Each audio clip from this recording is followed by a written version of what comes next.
देखो बच्चों, आज हम राजनीतिक शास्त्र का फर्स्ट चैप्टर करेंगे, लोकतंत्र क्या और लोकतंत्र क्यों।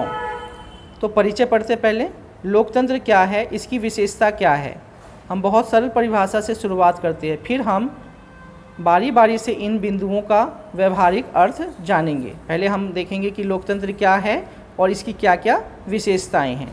फिर उसके बाद हम बारी बारी से जो है अलग अलग बिंदुओं पर जाएंगे। हमारा उद्देश्य किसी भी सरकार के लोकतांत्रिक होने की न्यूनतम विशेषताओं को चिन्हित करना है। हम इस चैप्टर के अंदर ये जानेंगे कि कोई जो देश है जब वो लोकतांत्रिक है तो उसके लिए क्या क्या न्यूनतम जो है विशेषताएं उसके अंदर होनी चाहिए। यह अध्याय पढ़ लेने के बाद हम लोकतांत्रिक और गैर लोकतांत्रिक शासन में जो है वो अंतर कर पाएंगे। तो देखते हैं पहले, सबसे पहले लोकतंत्र की विशेषताएं। किसी भी देश की में अगर लोकतंत्र है तो उसमें कम से कम कुछ विशेषताएं होनी बहुत ज़रूरी होती है, जैसे कि प्रमुख फैसले जो है वो निर्वाचित नेताओं के हाथ में होने चाहिए। अब निर्वाचित जो नेता होते हैं वो कौन होते हैं, जैसा कि आपने सुना होगा कि क्या है, चुनाव होते हैं नेताओं का, ठीक है।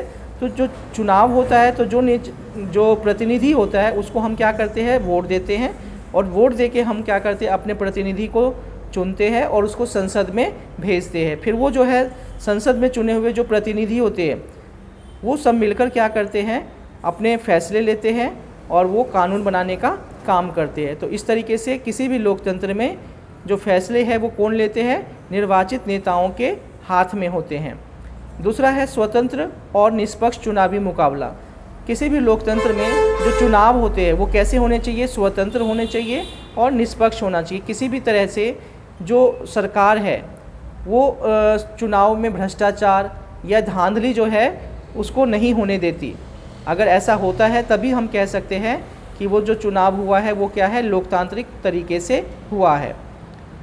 तो दो तरीके हमने पढ़े, दो विशेषताएं। एक तो फैसले जो है वो कौन लेते हैं, निर्वाचित प्रतिनिधि लेते हैं, और दूसरा हमने पढ़ा कि जो चुनाव होते हैं वो स्वतंत्र होने चाहिए, निष्पक्ष, किसी भी तरह से कोई भेदभाव उसमें नहीं होना चाहिए।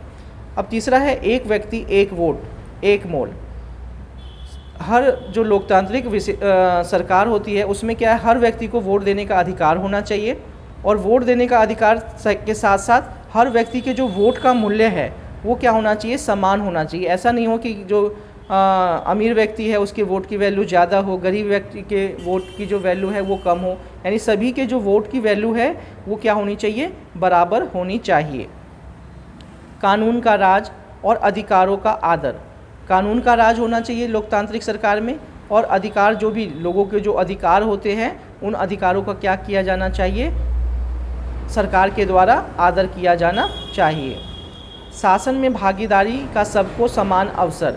लोकतांत्रिक देश में क्या होता है कि जो शासन व्यवस्था होती है उसमें भागीदारी का सभी व्यक्ति को क्या होता है, समान अवसर प्राप्त होने चाहिए।